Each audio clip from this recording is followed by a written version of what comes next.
If you're watching on YouTube, then you're going to see much better lighting. You can't really see all the way to the right and left, but finally I have almost like studio style lighting and setup, which is awesome. So Eric just spent some time setting that up for me. I honestly don't know why I didn't do this from the beginning. I really should have. The lighting issue always kind of bugged me, but initially, for my end, initially, we were just focused on audio. And then as I was, uploading to Instagram and now to YouTube, I'm like, okay, we have to get this lighting situation fixed. So it's a lot better now, a lot more professional looking. But let's dive right into today's solo episode. I have been wanting to do this episode for so long because, again, it's one of those really nuanced topics. And this is actually not just philosophical. In fact, it's not going to be super philosophical at all. This episode is going to be very pragmatic. I want to talk about how it is totally normal and I think healthy to know when you even want to reach out for external support. So now we know, the record is settled that, evolutionarily speaking, mothers were not mothering in isolation. It wasn't about martyr motherhood and doing it all on your own.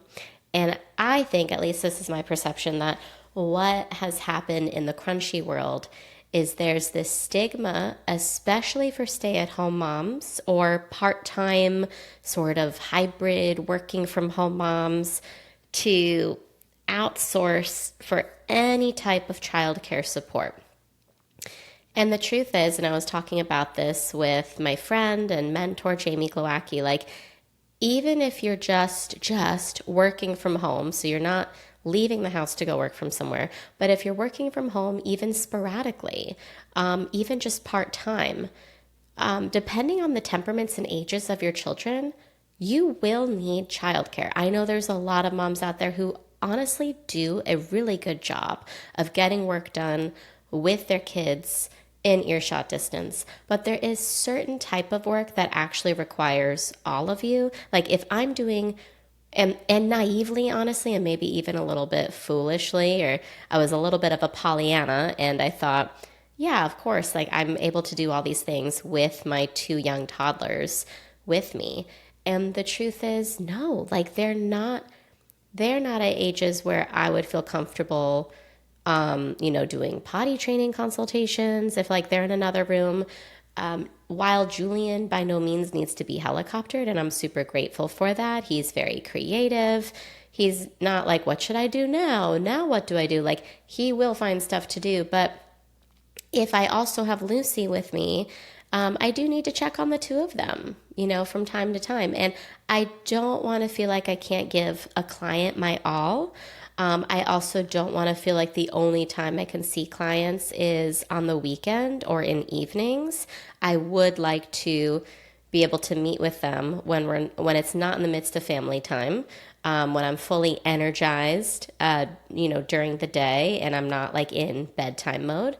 And then beyond that, with podcasting, and fortunately between my mom living nearby and Eric being here, we've somehow been able to, and also Julian being at preschool, we've somehow been able to manage it so that if I need someone to watch Lucy for, just under an hour and a half, we can do that. But it is also, I think the elephant in the room is we've normalized moms not even having like decompression time or leisure time, right? We've also normalized, I've seen this other trend, especially in the crunchy world, like, oh no, we won't outsource, help, whether it's around the house or to childcare, to anyone at any point, because maybe mom doesn't feel worthy of it. Like if you guys have gone down to one income, and look, there's a big difference between you really cannot afford this. Like you are truly living paycheck to paycheck. I understand that. Versus, is there actually a little bit of disposable income? Maybe not on an ongoing basis, maybe ad hoc from time to time. if you and your husband want to have a date day for a few hours, you know? And even if you do have family nearby, you might have relatives that have their own lives and plans, right? And if they've been chiming in with a lot of childcare help here and there, and obviously I am speaking a lot from my own experience, but I have talked about this with other friends, so I know I'm not alone in this. But, you know, just because you have a grandparent or an aunt or whoever it is, a sibling nearby, like that doesn't necessarily mean that they should just wipe their calendar and be at your beck and call and be able to help with every single childcare request, right? So yes, in our agricultural, post-industrial society where we no longer are hunter-gatherers, right? We don't live in huts. We don't practice allo-maternal nursing. Many of us, actually, I mean, some of you, it's really cool, do live in these multi-generational, intergenerational family compounds where it's like 3 to 4 generations on several acres of land. And there's a lot of kids, you know, running around feral and lots of adults on board. Like that is the closest thing that we could have to these pods of family members, right, who are living as hunter gatherers. But for most of us, we are lucky if we have even one grandparent who is alive and well and who can chip in with childcare. So, you know, if we want that community or village, it is up to us to get it. And I guess this is a really hot take in the holistic space, but it is okay, and you deserve to be able to, one, have decompression time, especially as a stay-at-home mom, because the boundaries are so easily blurred between, you know, your personal time, like being with your kids, time with your spouse, you know, time at home. It's really easy to put everyone before yourself and just to make yourself an afterthought. And the next thing is, it is okay, in fact, even recommended for you and your spouse to have a date night or a date day. And in fact, I actually am, I've tried both now as someone with 2 young toddlers and who stays at home, but I love date days. And I will, when we get to this part, I will go into what a fun date day we had, thanks to a sitter that we hired. And why I didn't go to my mom this time, even though I love my mom dearly and she listens to every single podcast episode. But she was on board with us getting a sitter too. And there's zero resentment. Again, this might not be in your financial situation, but I would just ask you, like, what subscriptions do you currently have? Like, do you have 5 different streaming subscriptions? You know, can you cut back there? Can you cut back with any Amazon purchases or like clothing purchases?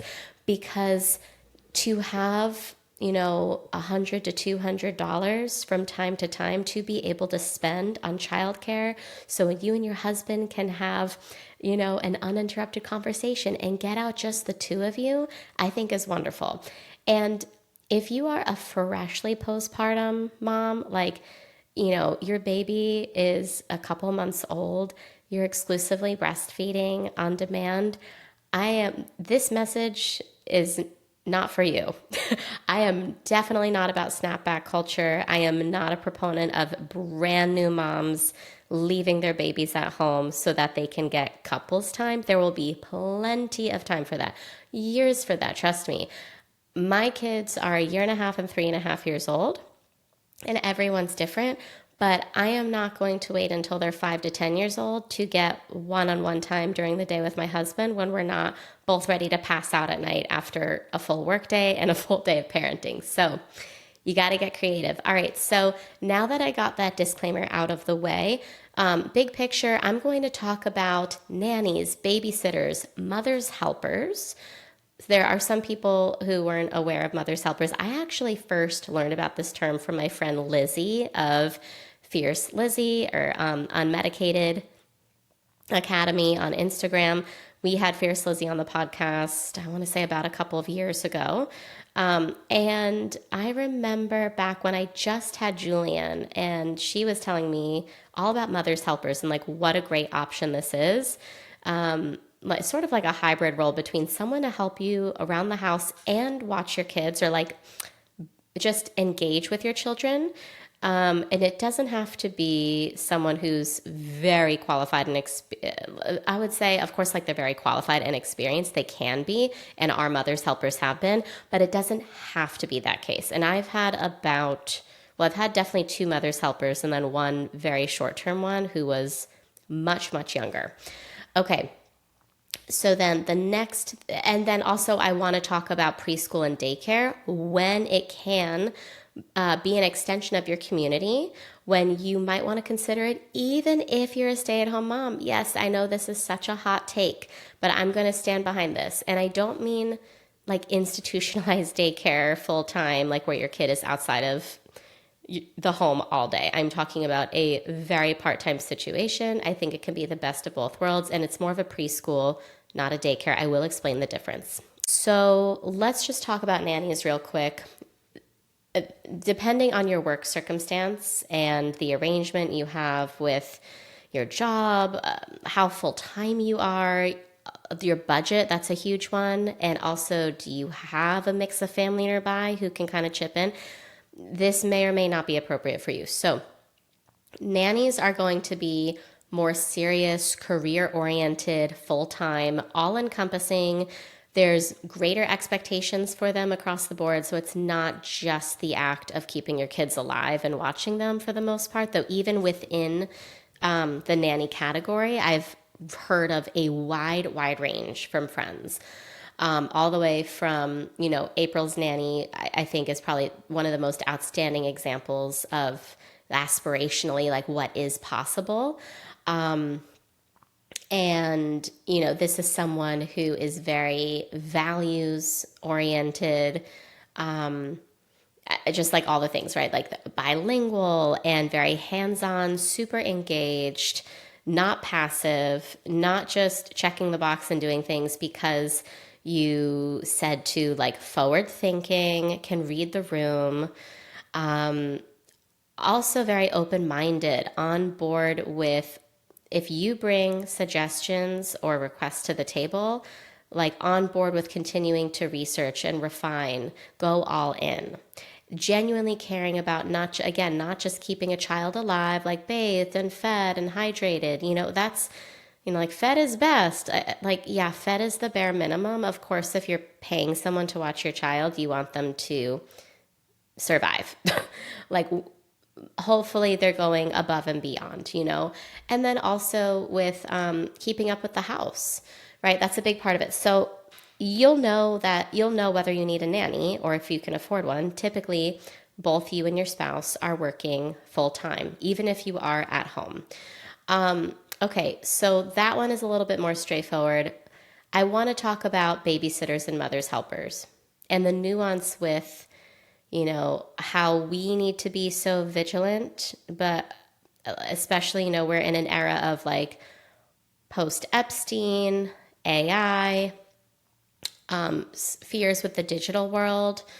And I believe that we really want a village and we want a break from time to time, for whatever reason, you can't live life in a fear bubble.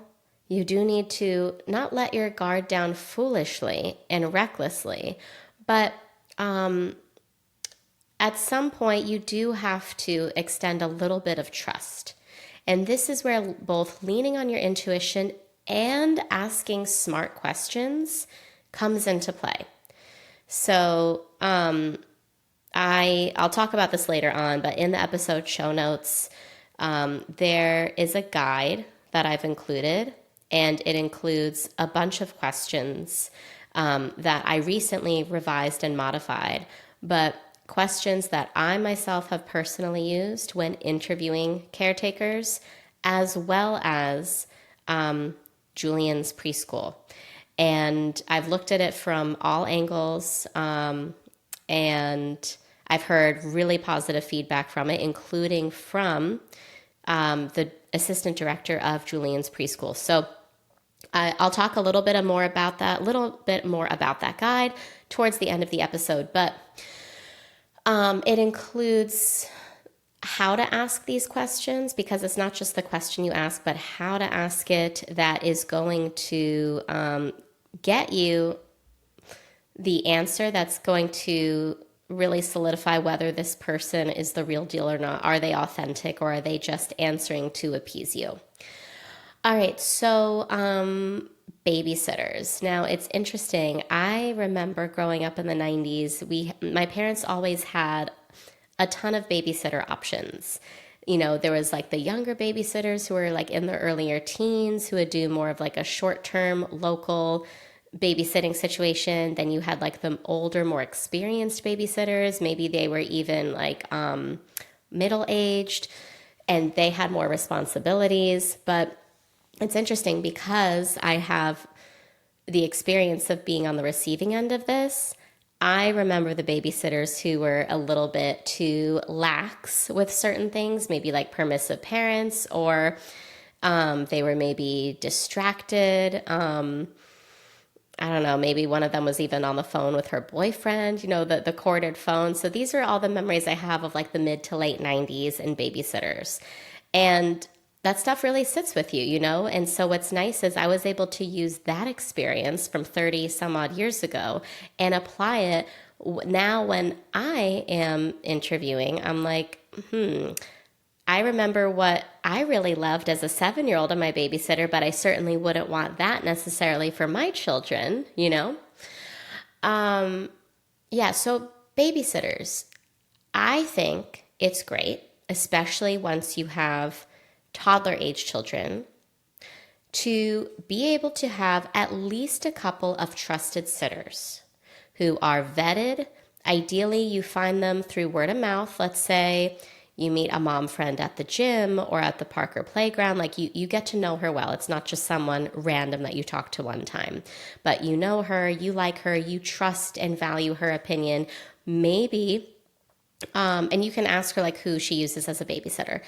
If your child goes to, let's say, a forest school or farm school, or even a preschool, and you really like some of the teachers there, you can go up to them directly and offer that they babysit. Find out what is their general, what are their general hours of availability, what's their rate, and then in terms of the way more specific questions to ask before you ultimately hire them, that's all in the free guide that is in the episode show notes. But I think it's really nice. I think it is good for mom and dad to have some alone time. Again, not just after you're exhausted after a 12-hour day. I think it is great to keep the spark alive in the marriage, not just a nice to have, but a need to have. And at least for Eric and me, we found that, okay, so he's doing a full work day from home. And, I'm parenting all day. And then at the end of the day, it's easy for him to get on his laptop because he's prepping for meetings he's going to be leading his team in the next work day. Right? So Friday nights, at home is like our night to chill together. But then, I'm like doing admin and I'm doing podcast prep or I'm responding to emails, right? So it's really important, I think, to just like get into a new environment, change the scenery, and then be able to connect without kids interrupting you and without it being like always family-centric or always kid-centric.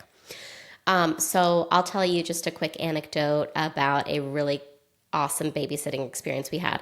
There is a woman who used to be the nanny for 2 kids at Julian's preschool.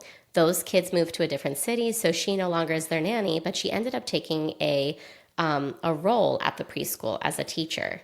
And she works at another school that's a great school in their aftercare program. So I put out a message in the WhatsApp group chat to Julian's classmates' moms, and I was like, hey, does anyone have a great referral for a babysitter? It's really just for an occasional thing for a few hours here and there.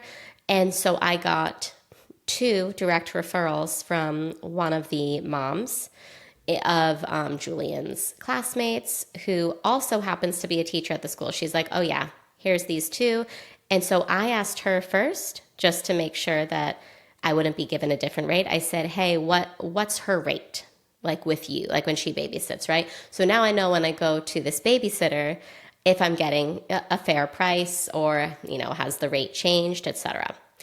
I'm not one to negotiate because I really do want to respect their value. I actually was a babysitter for several years on and off, starting from a very young age casually. And then when I was like 16, I would babysit. Some of my teachers in high school would have much younger children, so I would babysit them after school. When I was like 18 or 17 or 18, I started college at NYU when I was 17. So like think around when I was 17 all the way to probably when I graduated at 21, I babysat for a few different families all over New York. So yeah, it would just kind of put a bad taste in my mouth if someone tried to negotiate rate with me. It's not like when you are looking for a corporate job, right, and you're negotiating your salary. Maybe that might be the case if you're looking for a nanny potentially, but when it comes to the hourly rate of a babysitter, I've never felt gypped. For our area, the going rate, like if you want someone quality who you can actually feel safe with and trust, it's going to be anywhere from, I would say, $20 to $25 an hour. And then sometimes for a mother's helper, you'll see in the range of like $20 to $30 an hour. Okay, so yeah, I found this babysitter through a very trusted word of mouth referral.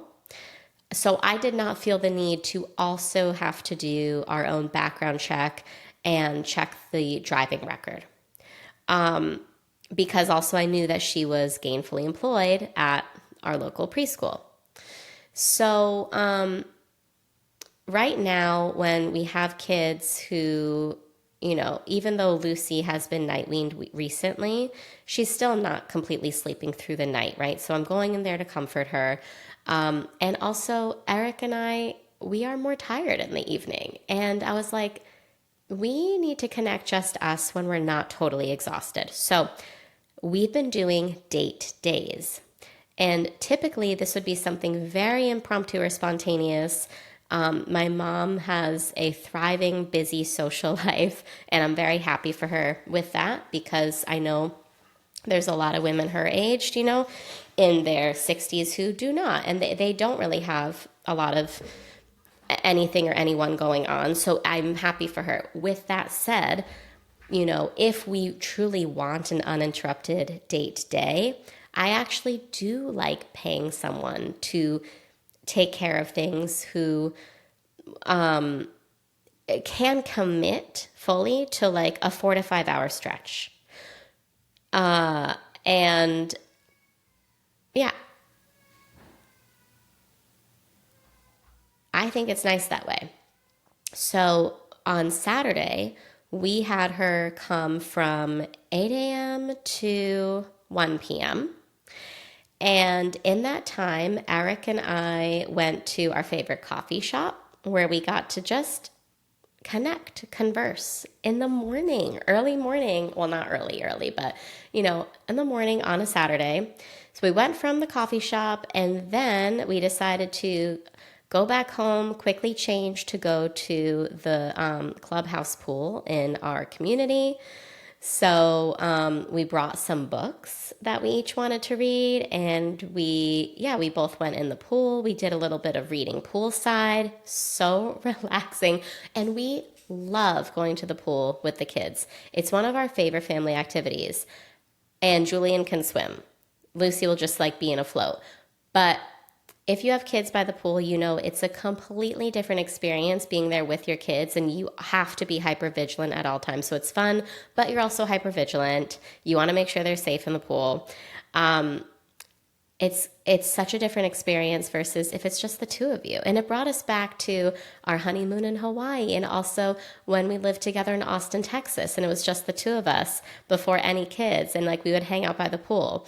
It's just nice. And also you don't have to self-censor because once your toddlers are older and they remember and hear everything, you're not going to talk about certain subjects in front of them, right? So that's also a game changer. We were able to, talk about more adult things that wouldn't be so appropriate. I'm not talking about like even sexual. I'm just saying adult themed topics that are not appropriate for 3.5-year-old ears. That was nice to do. And then because we had so many hours, we then were like, let's go out to eat for lunch. Let's have a lunch date. So we don't love the restaurants here, but there is one great place with awesome Thai food that is actually homemade from scratch, delicious, healthy. So it's not like the sexiest, ambiance. It's not like the cutest aesthetic, but the food is outstanding. So again, like eating out with kids at these ages can be tricky, especially because they're not iPad kids at the restaurant. Julian's honestly easy. I would say it's the under 2 crowd, like Lucy right now, where that is a struggle, So it was just so nice to reconnect. And all of that was possible because we could relax. We had an outstanding babysitter and the kids weren't traumatized. It was a win-win-win. Now, my mom is fantastic when it comes to helping. I mean, she helps out in shorter bursts, but it's pretty much on a daily basis. Like if I need an hour here or there.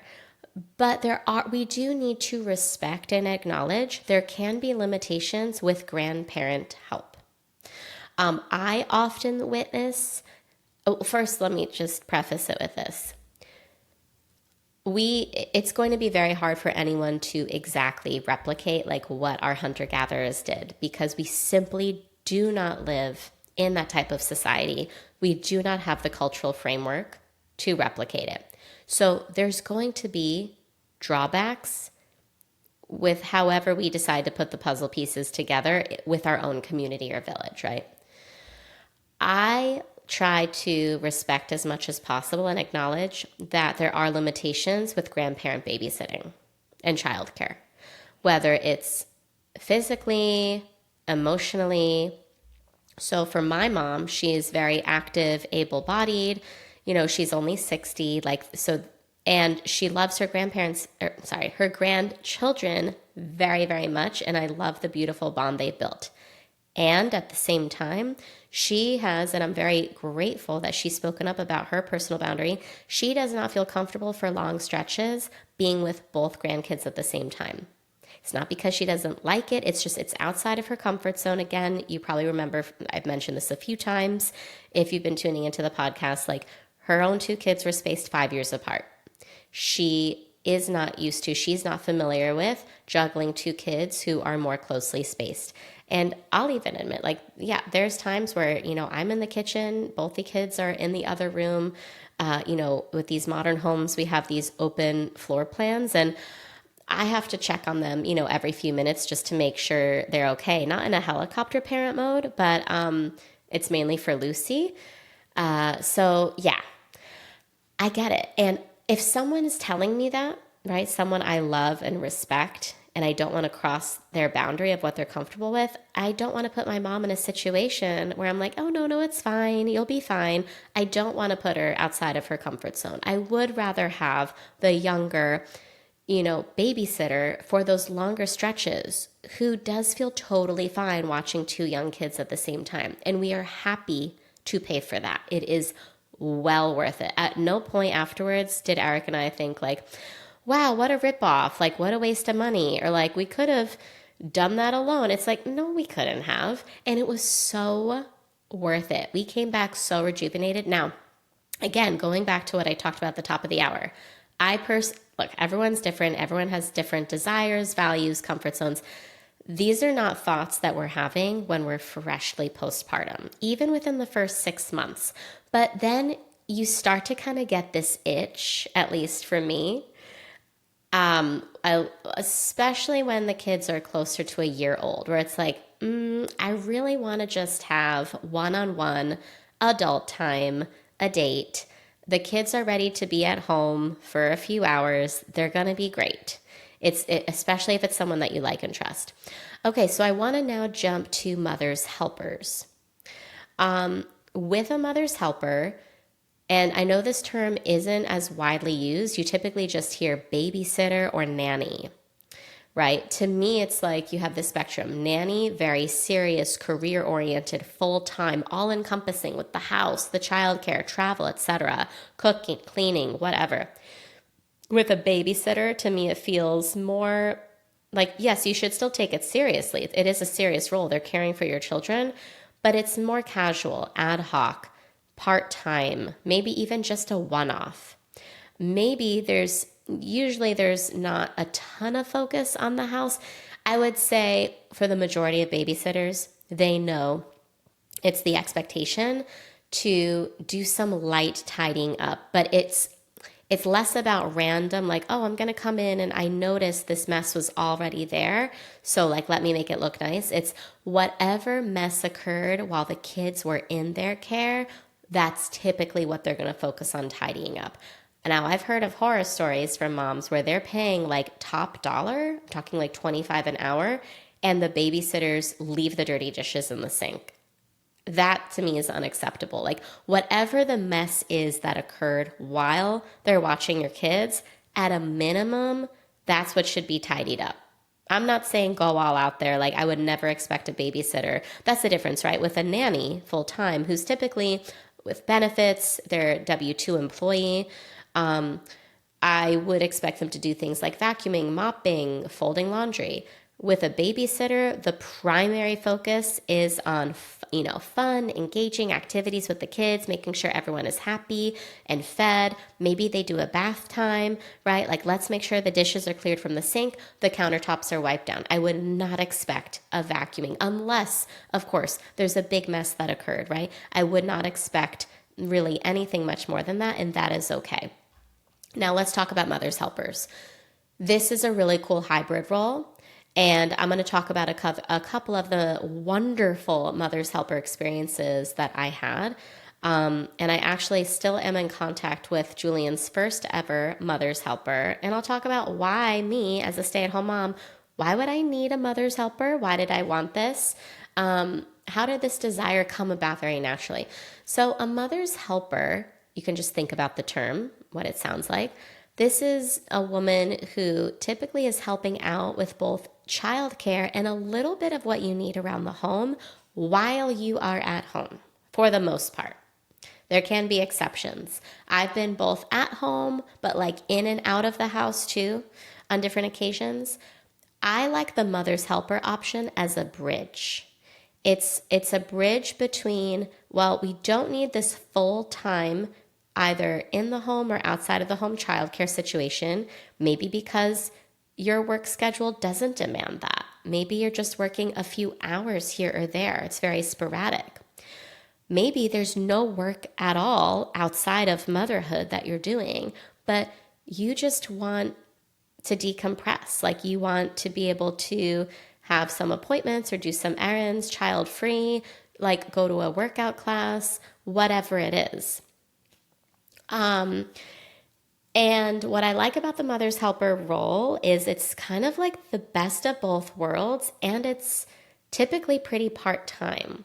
So when Julian was about 14 months old, we didn't have family that was totally local to St. Pete, right? The closest family we had that was readily available was in Fort Myers, which is where we live now, so 2 hours south. So I struck gold.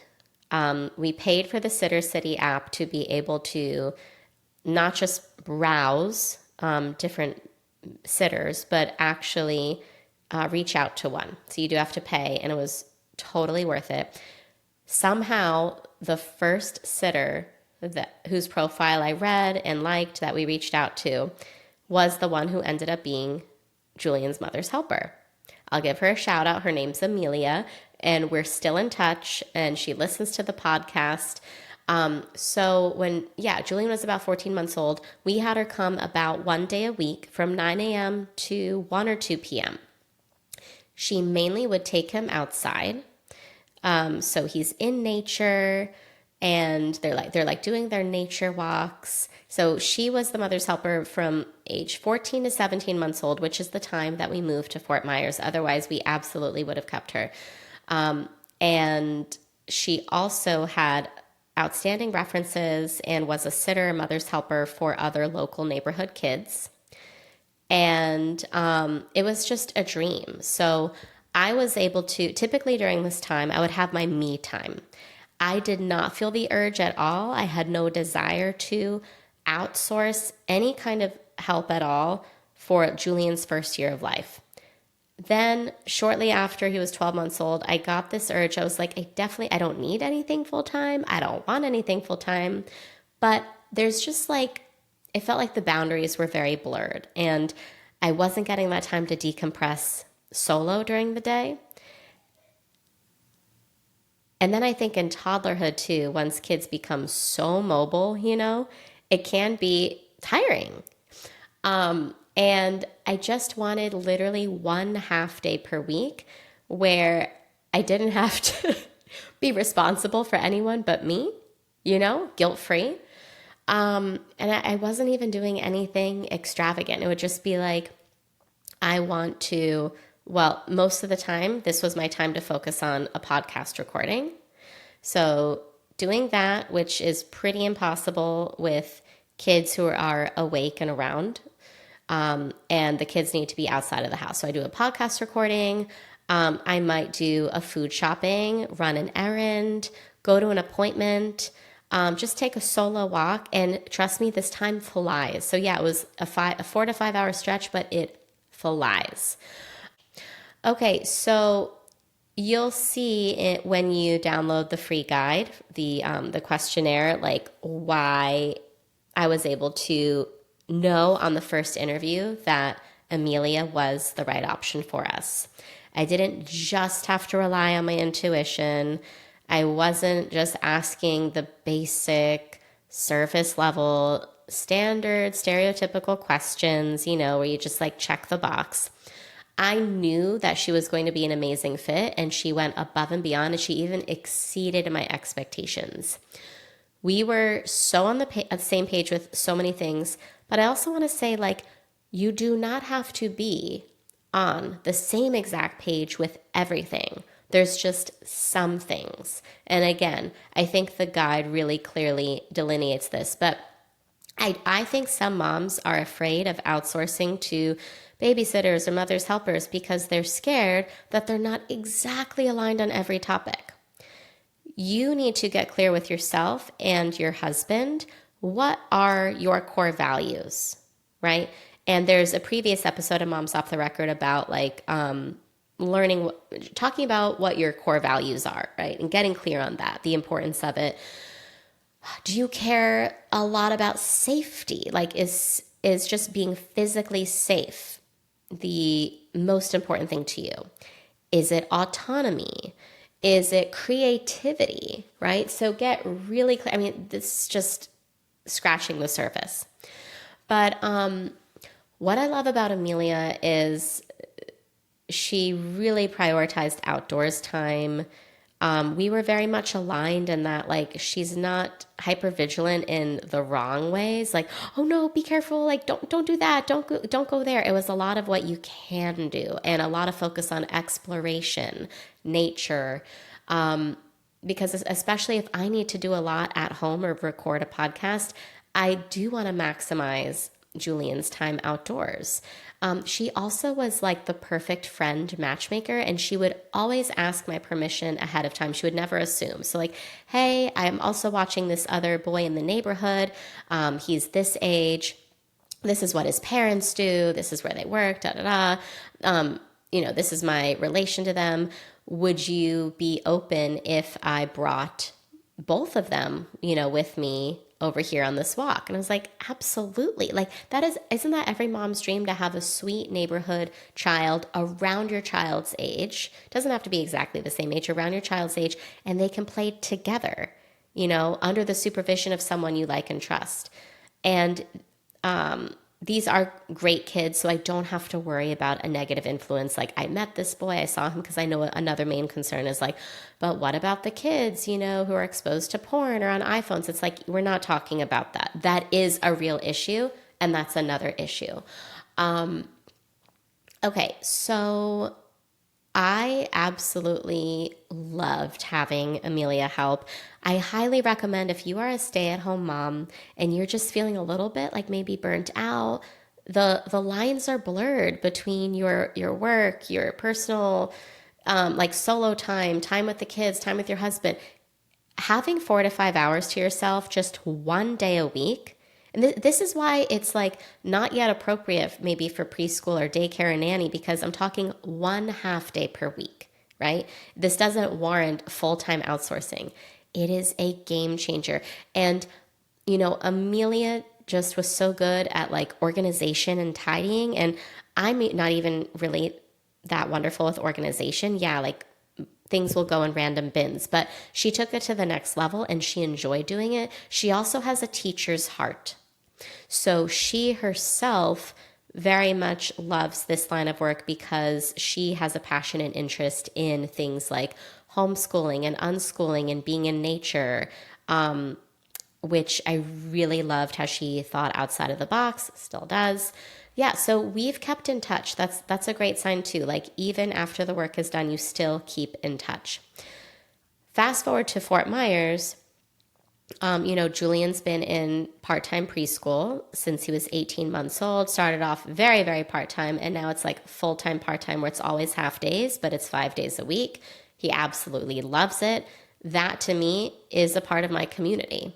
And I don't consider it to be a daycare, but and we'll talk about the differences soon. But let's jump to why and when I found a mother's helper in Fort Myers. So yes, my mom lives very close. And she is retired, but again, she has a very active and busy social life, playing mahjong, canasta. She travels a lot, both in this country and outside of the country, for fun, and I'm so happy for her. She is so adventurous. I mean, I wouldn't want anything else of her. I'm so happy for her that she is living life to the fullest. So, and I think that's something else we need to remember is every grandparent's going to have their own expectations. Every grandchild will have their own expectations, right? Their own limitations, their capacity, their energy. But I have noticed something, which is a lot of my millennial peers, they either want to or have to, because of their work circumstances, they end up completely outsourcing, like I'm talking full-time childcare, to a grandparent. Like, I think it's okay if you have to do this, if you're trying to avoid daycare or preschool. Trust me, I get it.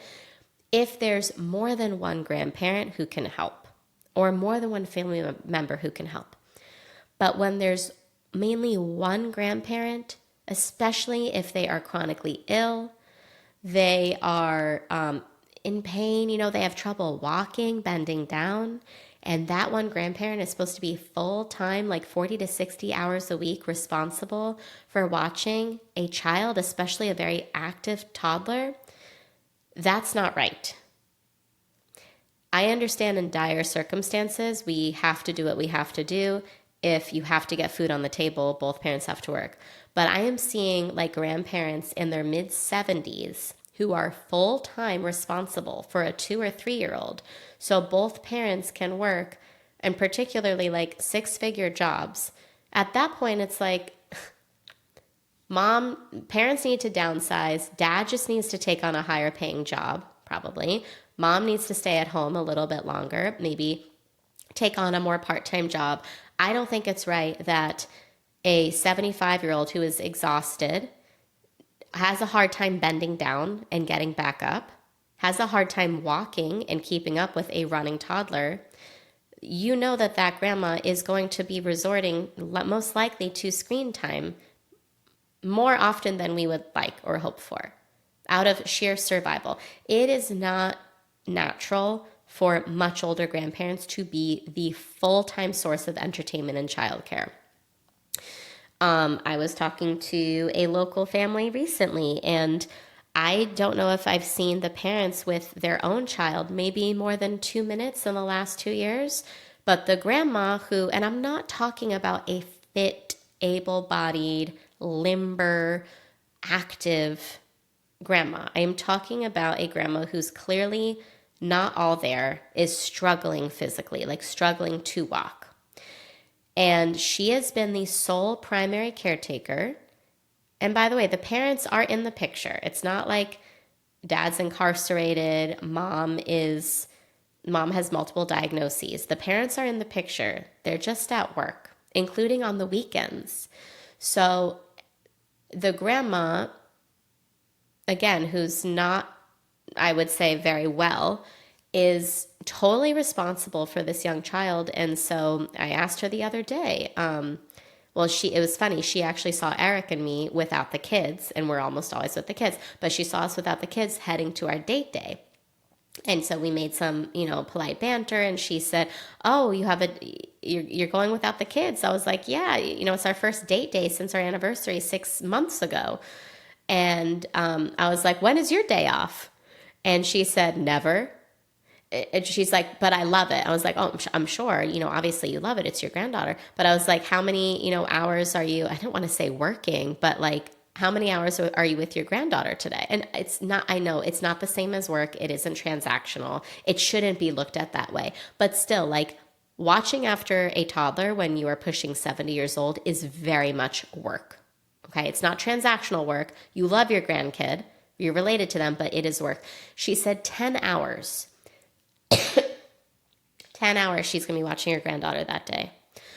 When I was growing up in the 90s, I was very privileged and fortunate to have my mom's parents, who were very short drive away, who I saw very frequently, and my uncle, who was very much like a grandparent to me, who I was extremely close with. He lived with us for long bouts of time. It was actually my mom's uncle.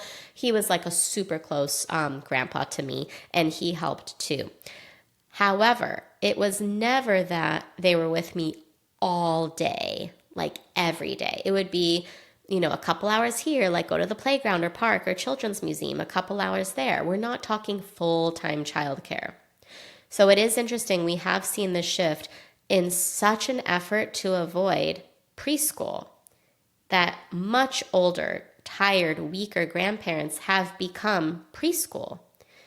But I think we just need to ask ourselves, like, is that the right move? Has the pendulum swung too much? I think that there should be a balance. And I don't think just because a grandparent is nearby and they're retired and their family, that means they automatically should be designated full-time childcare. Is it the best for the child if that grandparent is not really physically fit or all with it, or even if they are physically fit? Just because they're retired, it doesn't mean that they're full-time in grandparent mode, knitting a sweater on their rocking chair. That's okay if they want to only do that for short bouts of time. And we should also encourage them to continue having a very active social life and respect that boundary. So that might be like one of the hottest takes of the episode. I don't know. And I also respect and understand that, again, we don't have this perfect hunter-gatherer society. We are all trying to make the best decisions with the limited care options that we have here. I understand if you live in a place with absolutely horrendous daycares or preschools, or there's no forest school option or farm school, and you have no other support system. Maybe all you have is this grandparent, and having them full-time is the best option. I get it.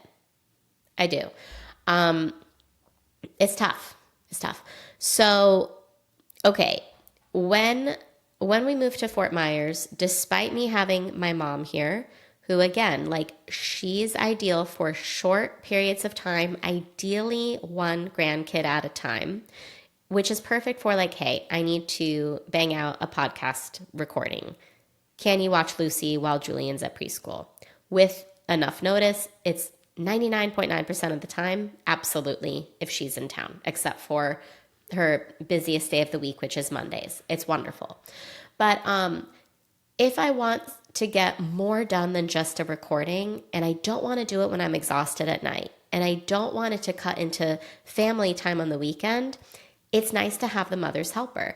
And what I've found, so if any of you listeners out there, you yourself are considering starting a podcast, just know that, and this is, I've heard, a common reason for why a lot of people are like, I don't know if I can do this podcast thing right now, is because you realize it does require you, typically if you have kids, like you are going to need childcare, even if it's just for an hour. And ideally the kids are not in the house, like you can't have background noise. I find that like it's awesome to be able to record an episode when you're still in the baby wearing phase and you have an actual newborn. Like I got away with doing a lot of recordings while literally wearing Lucy. She was nursing and napping in the carrier while I'm recording. That only lasts the first 3 months. So from months 4 to 6, I needed my mom to help a lot more. And Eric cannot help during the day with Lucy care because he has, even though he's working from home, he's very much working from home. It's not like a passive twiddling your thumbs. It's like he is leading team meetings basically back to back. He's always on camera. There's no chance that he could help with that. So if I want to make this work, and also if I want to do whatever else I want to do, it's nice to have that mother's helper option. So as early as Lucy being 6 months old, right? When Julian was 14 months, that's when I got the mother's helper. But once she was 6 months old, that's when I realized like, okay, I need something more consistent and reliable for longer stretches. Got the mother's helper. The way that we found this mother's helper, Mirelli, was, again, word of mouth referral. I actually started my search on Sitter City this time, had the worst luck. I mean, oh my gosh. Either people completely flaked, like they said they'd show up and they just never showed up. They never texted to cancel. Or they showed up and it was like, whoa. You could just tell immediately for so many reasons. We don't have to get into it. Like this is going to be a bad fit. Basically like not really exercising good common sense, just seemed very nervous and experienced, not good eye contact, bad body language, like just a lot of red flags off the bat. So then I was so jaded. I was done with Sitter City. We tried care.com. I was done. I went to the school. I asked if they knew of anyone, and they're like, we're even having trouble finding people for our aftercare program. You know, it is tough to find very part-time and qualified care. You know, you can like look at the local community college, especially if anyone is studying for like early childhood education. That's a good place to go. But again, like interviewing can feel like a full-time job. So I like to do those personal word-of-mouth referrals. So my mom's very good friend's housekeeper, my mom basically asked her very good friend to ask around. Her friend asked her housekeeper if she knows anyone, and she's like, actually, my niece who just came here from Brazil a few months ago, legally. Yeah. And so she's outstanding. She's like 23 going on 40, like an old soul, wise, super responsible. If you're 23 and listening to this podcast, you're probably very mature, responsible already due to, I think, you know, the themes discussed on this podcast in motherhood. I certainly wasn't thinking about these exact topics when I was 23 years old.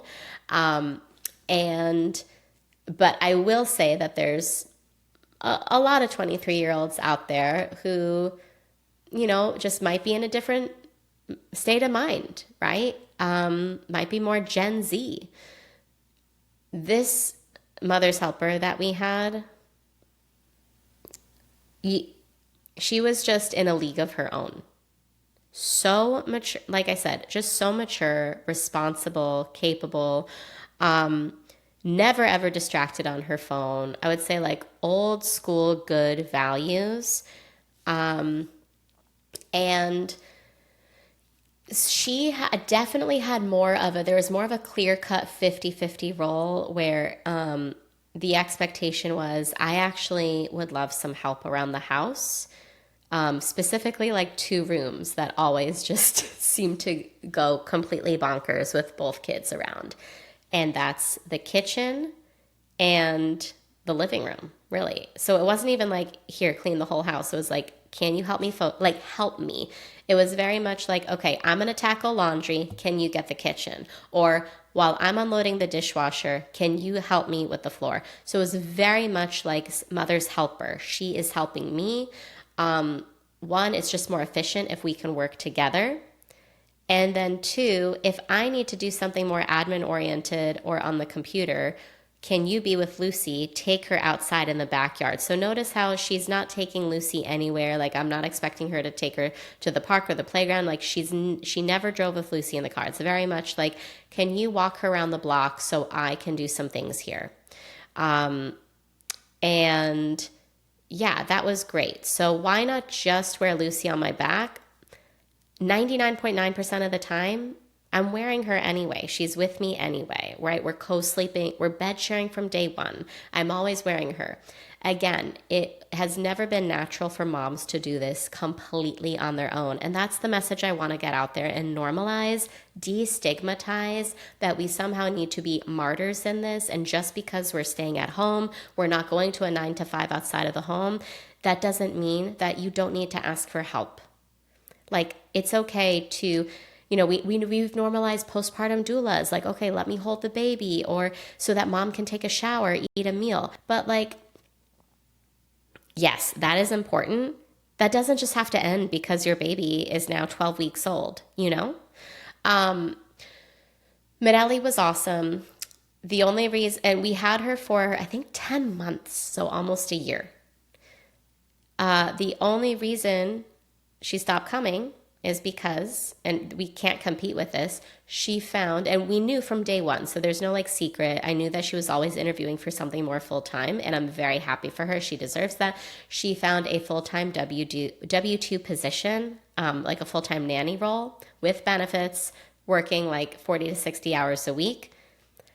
It's apples to oranges, right? So I knew that we were a bridge the whole time, so I didn't feel blindsided at all. I congratulated her. Obviously, I'm sad. I was sad about the loss, but yeah, congratulated her.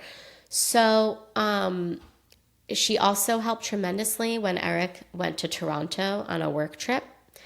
And is it possible to do dinner, bath time, and bedtime with 2 kids? Yes. However, when you have when you have 2 different kids with the same exact bedtime, but very different bedtime routines, like Lucy, I was at the time very much nursing to sleep and bed sharing. Julian's used to Eric reading stories to him or drawing with him on their drawing pad in his bed and then going to sleep. How am I going to do that combined? I would have to get really creative. So having Mideli be able to come from like 4 p.m. to 10 p.m. to not only help me be with Lucy while I first put Julian to sleep solo, then I went and put Lucy to sleep. But then also, because I was doing all that, typically Eric and I tag team, So like one of us will be cleaning the kitchen while the other one is doing bath time. Now one of us is like moving the laundry loads while the other one is, doing pajamas. We're constantly, you know how it is, moms, you're tag teaming. And some of you are totally doing this solo, which seriously, I commend you for. Either doing a solo by choice or by necessity. But it's possible, but exhausting. And I didn't want to feel totally burnt out doing that 3 days in a row. And again, I know if you are a single mom or you are a military wife you're probably like 3 days, please, I do this solo every single day. Again, I can't compare. I think you're amazing. Truly, I bow down to you. And it was amazing to have Mideli there, though, from 4 p.m. I was like, I can do everything in the morning, afternoon, but it's going to get wild around dinner time and bedtime. And I don't want to go to bed completely burnt out and depleted. So I know my limitations, and I know it's okay to ask for help. And yes, it was so worth it. She was there from 4 p.m. to 10 p.m. and she helped me clean up the kitchen so that I could get some rest, because parenting is very much a full-time job, even when you have some outside support. Because you're not just doing the parenting, you are maintaining the home, you are cooking from scratch, right? There's the podcast. So that was absolutely incredible. Highly, highly recommend. Yeah. And so then I am doing the podcast since January, solo, and putting out twice as many episodes per month, which is a big undertaking. And again, for the reasons mentioned before, like just being able to have a date day or just a little bit of decompression time, right? We decided that very short term, it would be nice to have Lucy at Julian's preschool. I never would have imagined she would go there, because we are moving to Sweden probably around August. I'm getting a lot of questions about this, like, when is the move happening? It's probably happening in August. I think we're going to do a final family Disney trip in July for Julian's 4th birthday with my dad's side of the family, and then we're going to go in August, because we also are waiting for one other thing to come in. It's really Eric's U.S. citizenship, which I know sounds confusing, but basically in the future, should we ever want or need the flexibility for any reason to move back to the U.S., we always like to keep an open door, right?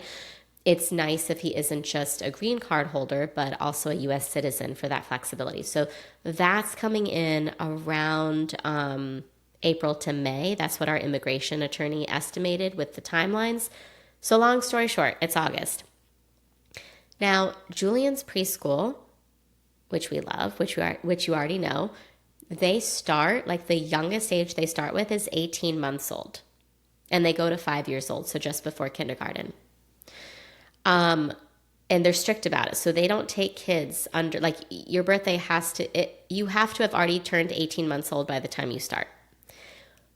And then the school year goes to the end of May. For the summer session, it's just school, it's just in the summer, it's the same thing. You have to be at least 2 years old. And that's because they want to keep a good student to teacher ratio, and a lot of teachers are out for the summer, which I appreciate and respect. So what's going to happen, though, is what that means is Lucy's only going to be at Julian's preschool Monday, Wednesday, Friday from 9 to 1, same hours as him, but just fewer days per week. But she's only going to be there from mid-March until the end of May, so like 7 weeks. So what that means, though, is on Mondays, Wednesdays, and Fridays from 9 to 1, I will have complete flexibility to do whatever it is I either need to do, like podcast recording. Those will definitely be bulk recorded during those times, or want to do. We moms are so good at putting ourselves last. And yes, we can try to do self-care type of things with our kids in tow, and we should do those things. But if you have the flexibility, if you have the means, and I know this is a huge, well, some of you would be like, it's not a privilege to send your kid to a preschool. I would never do that. But I think it is nice to be able to do that very part-time with a school I love and appreciate, that aligns pretty much exactly with our family values, which I'm so lucky that we have. So to be able to do that means, let's say, whatever it is I want or need to do for myself during that time. So I'm not doing it at like 9 p.m. or it's not cutting into family time, I think is great. I really do. Let's talk about what I think are the differences between preschool and daycare. This mainly applies to the United States. I know that there are listeners from all over. So, for example, in Sweden, anything before 6 years old has one term for it, and it's primarily play-based outdoors.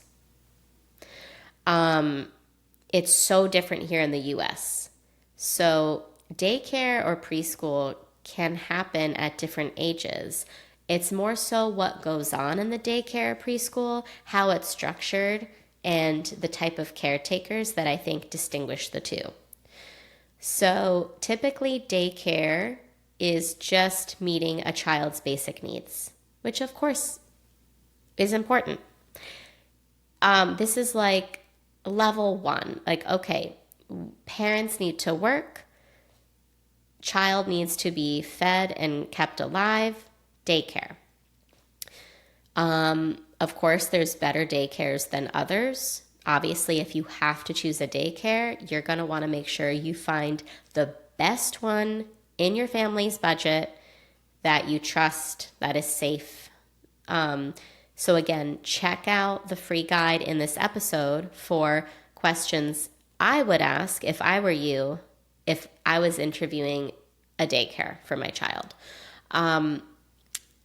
So daycare, they're not necessarily going to have a philosophy behind it. Like you're not going to see Montessori daycare or Reggio daycare, right? It's not, they might not have like a specific curriculum that they're looking to.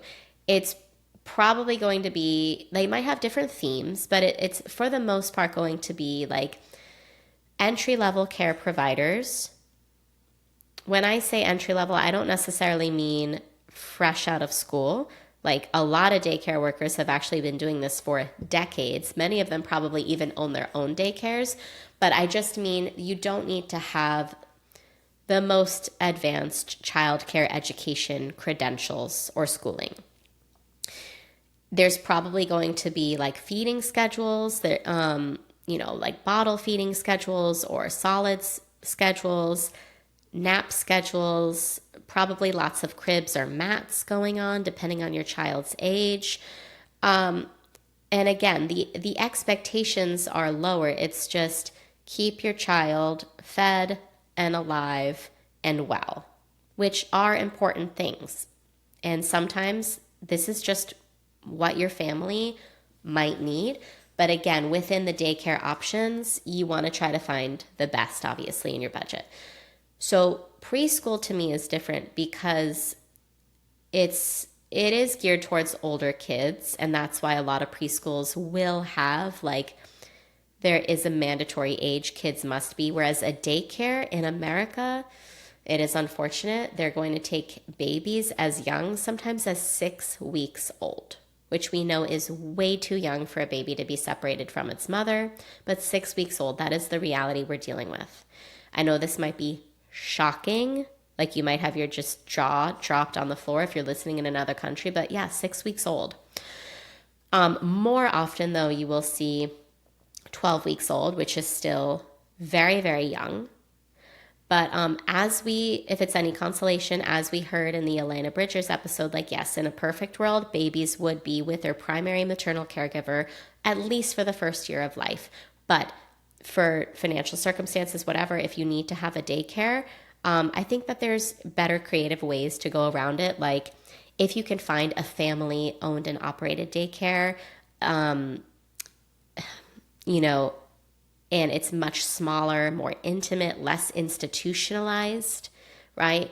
Like just try to get as absolutely creative as you possibly can. Okay, so for a preschool, typically this is going to be for older kids, like not infants. So starting with like young toddlers. I think it used to be the case, it was pretty standard for preschools to start at like 2 or 3 years old and go up to just before kindergarten. Now we're seeing closer to like maybe 18 months old. So for Julian's preschool, for example, kids they don't have to be totally verbal yet, but you must be walking on your own. I think that's a big difference. At a daycare, you have actual infants who need to be like bottle fed, for example, or fed solids, right? And it's about just getting them on their nap schedule, getting them fed, getting them changed, basic needs are met. With a preschool, it's very much like these kids are autonomous. And sure, like if you're going to a more standard preschool, it's going to be kids that are grouped by age. So like you might have the 3 to 4s class or like the 2 to 3s class, But there's going to be more of a style typically with this preschool. So you'll see in the questions, you can determine like what is the style, like why might you care, and maybe you don't care about the style, which also is okay. That's valid. Like maybe you don't care if it's Montessori or Reggio or Forest or a farm school or whatever the style of the school is. Maybe you just care how the teachers think, what their interactions are with the kids, like what are the kids able to do when they're there, what does the typical day in the life look like.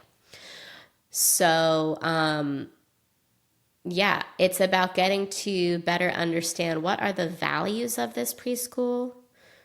How do they intertwine these values with your child's upbringing, right? If this is a place, especially where your kid is more than they are at home, I especially want to know what is going on day to day. What do they believe in here? But even if your kid's only there for a few hours, a few days a week, I still want to know, right? Everyone wants the best for their child. So, yeah, I think preschool is more structured, more intentional. And when I say structured, I don't mean worksheets. In fact, like I would not want any homework or worksheets whatsoever for a preschooler at all. In fact, I mean, I don't even want that when they're like 6 years old. But in America, as soon as kids enter kindergarten, some of them are getting homework. It's really unfortunate. I do like how in places like Sweden, they withhold on academics until a child is officially in primary school. So 6 years old, but I think maybe even closer to 7 years old. So yeah, I'm just trying to think here if I missed anything. To recap, we talked about the difference between nannies, babysitters, mothers, helpers, when or why you might want these, even if you are a stay-at-home mom or you work part-time from home, which is my case right now. It is really nice to have. I have friends who are able to homeschool and work from home with their kids in tow. I personally believe this is more feasible when your kids are older and way more autonomous. And it's not even about like helicopter parenting versus not. It's just objectively, younger children, especially very active young toddlers, demand more of us. And there's going to be a lot more interruptions. So if you have the type of job where you are able to be frequently interrupted or pulled away, that could actually be okay. But if you don't want to rely on screens primarily as the babysitter, right? And you cannot be interrupted when you are doing your job from home, you might want to consider a mother's helper, seriously, right? And now you know that I found mine, both, I struck gold with both, but I found mine both on Sitter City the first time around and then through word of mouth the second time around. And if you have like a forest school, a farm school, a preschool situation, like this isn't even a forest or farm school that we have, but just a general preschool that happens to be a 4-leaf clover preschool, unlike any other preschool that I've at least interviewed. And I did interview the assistant director in person. I basically called up, I scheduled an in-person tour, and yeah, that's how we discovered this preschool. So even if you're at home, in fact, most of the moms who send their kids to this preschool are stay-at-home moms or they work a little bit part-time from home. You need to know the right questions to ask and how to ask these questions to make sure you're actually getting an authentic response and not some canned ChatGPT answer, not some canned answer that they're giving you just to people please you in the moment, right? Because that can be all too easy to do in an interview. A lot of times, moms will be like, oh gosh, like I just thought of this great question after the fact, but I should have asked this in the interview, or, oh, I wish I phrased it this way to get a more comprehensive or like a more real answer, right? So instead of having to worry or wonder, what are all the questions I need to ask to make sure I'm finding not just the right person, but the best person, the best caretaker, the best school for my child. And if you know me, you know that well, I love to ask questions for a living. I find it fun and exciting, but also I do a lot of research and I have a really good read on people. And actually, an awesome compliment I got after I had this in-person tour with Julian's preschool was I had the assistant director reach out to me and say, that was like the most comprehensive tour that I've ever given. Can you actually send me those questions? Because I would love to review them and also share them with other staff to help better prepare them for in-person tours. So I'm not trying to toot my own horn, but when making this free guide, I incorporated the questions I asked because of that feedback that I received from the assistant director of the preschool who's been in childhood education for decades and who has been at that preschool for several years. So I just figured yeah, these are solid questions because I was very thoughtful about them and I took the time to really consider what I needed to know at a bare minimum before signing my child up for this preschool. He's my firstborn. I had never put him in the school system before. And I wasn't even sure how I felt about it at the time, am I making the wrong move? Should I be doing this? But no, the fact that I asked these questions and the answers I got actually validated this was the right move for our family. So I want to say this again. I hear a lot from moms that moms are feeling very tired, boundaries are being skewed. I am seeing trends that moms are thinking it's okay to deprioritize their marriage because they're stay-at-home moms and they don't know how to reprioritize it. They don't know if it's acceptable or appropriate to have date days or date nights. Yes, it is appropriate and you should very much rekindle your marriage. And look, I used to say exclusively, you can just do date nights in. Of course you can just do date nights in, especially if that's all that you have the budget for. That's what we did for years. We did date nights in. And now we are finding a little bit of budget here and there. We are reorganizing our budget pie chart so that we can have 4 to 5 hours out. Maybe it's once every couple months. So well worth it because our kids are at these ages, right? And look, maybe you have a sister or an aunt or someone who is able to watch your kids for a few hours on the weekend. That's awesome. Then you don't need that. But yeah, it is nice to have that time out. And it's nice to have some consistency and predictability with the schedule as well. Yeah, so I am very proud of this guide. It is recently revised and modified because we had this guide, which I was also still very proud of, but we had this guide from a few years ago. So it's been modified and updated based on my even more recent life experience, now having a child who's been at a preschool for a couple years, a second child who's beginning at said preschool in a couple of weeks, and as someone who has had a couple mothers, helpers, and a babysitter. Oh, and I forgot to mention too, over winter break, we actually had a lovely, lovely girl in the neighborhood. She's 12 years old. I'm an older sister. She has a younger sister who's 6 years old. And fantastic parents, great family values. She doesn't even have a cell phone, which I so love because even when I was 12 in the year 2002, that's actually the year I got my first ever phone. It was one of those chunky plastic Nokia phones where you have to press, the number 5 times to get the actual letter that you want when you're texting. Maybe it had Tetris on it. I had it mainly for safety reasons and because my parents were divorced. So it was mainly to be able to text or call my parents while I was at the other parent's house if something came up. It was mainly to coordinate logistics or pickups from school.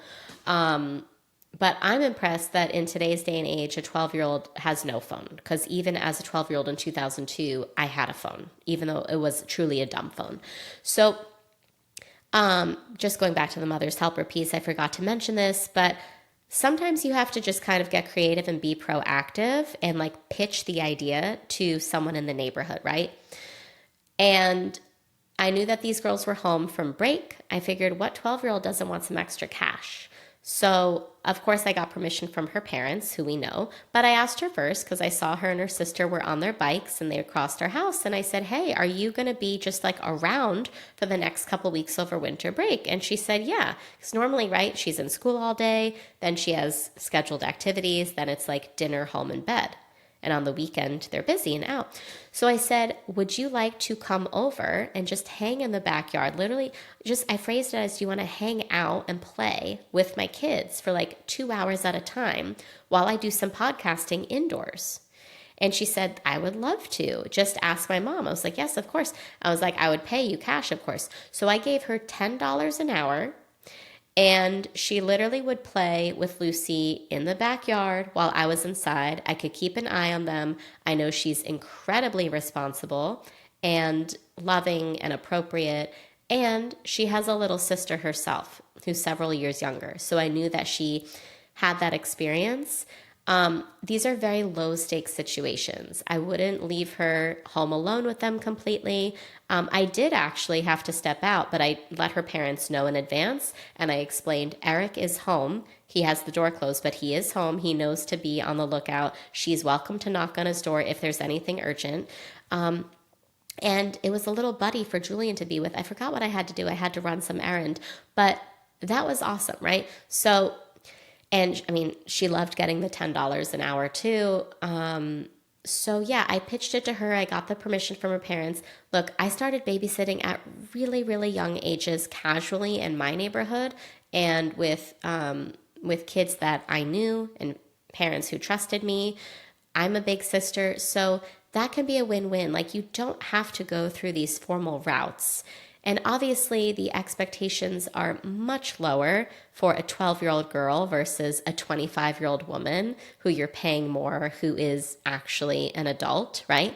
But for a preteen, I would not just hire any preteen, right? Like, there's a lot of 12-year-olds who are not totally with it. She's mature, she's capable, she's responsible. I love that she doesn't have the smartphone. And yeah, she doesn't have any weird issues. She's a sweetheart. So it is such a win-win. Also, like, she gets to practice being with much younger kids. And Julian loved having this older playmate too, right? They can do puzzles, they can draw, make-believe, they can play with dolls, hide and seek. There's so much you can do. And sometimes it's literally just having someone to engage with your much younger kids for an hour or two to give yourself a little break. If you are mothering from 6 a.m. to 7 p.m., you are allowed to have a little bit of a break. And yeah, maybe that's the bridging of the gap. Maybe you're not ready for full-blown childcare or preschool. So the tricky part is, right, 99% of kids nowadays go from full-time school to activities and then dinner and bedtime, which is why it's really hard to find a mother's helper like that or even a sitter like that just for your average day. So it really has to be when there's like a break, let's say a winter break or a spring break, and maybe they're not vacationing with their parents and they're just at home and they don't have a lot of plans. That's when you can kind of batch all the solo activities that you want or need to do during the day, whatever it is. Maybe you're working on a hobby or a project. Maybe you're trying to start your own podcast or business. Like, that would be the perfect opportunity. So I hope this was helpful. Again, these questions in the guide are questions I myself have asked almost verbatim. I don't like scripts. I would not recommend, you should never feel like you're grilling someone, like you're in a court of law. These questions are designed to be a comprehensive guide for you to read in advance, review with your spouse. Probably you're going to be inspired to ask new questions, like new questions that you have will arise from this. But this is like the most comprehensive guide that I can think of to interview any potential caretaker or school for your young child. And there was no ChatGPT involved with this, right? So I know we can use ChatGPT for a lot. I'm seeing it all over the place online, especially the word quietly. Anytime something is quietly going on, like, I know ChatGPT was involved. But the thing is, ChatGPT hasn't, they don't know your kid. They don't know your, yes, you can train it to know your kid. I understand. But this is still algorithmic, computer based. It's never going to be the same as consulting with someone who actually has firsthand experience with this kind of stuff.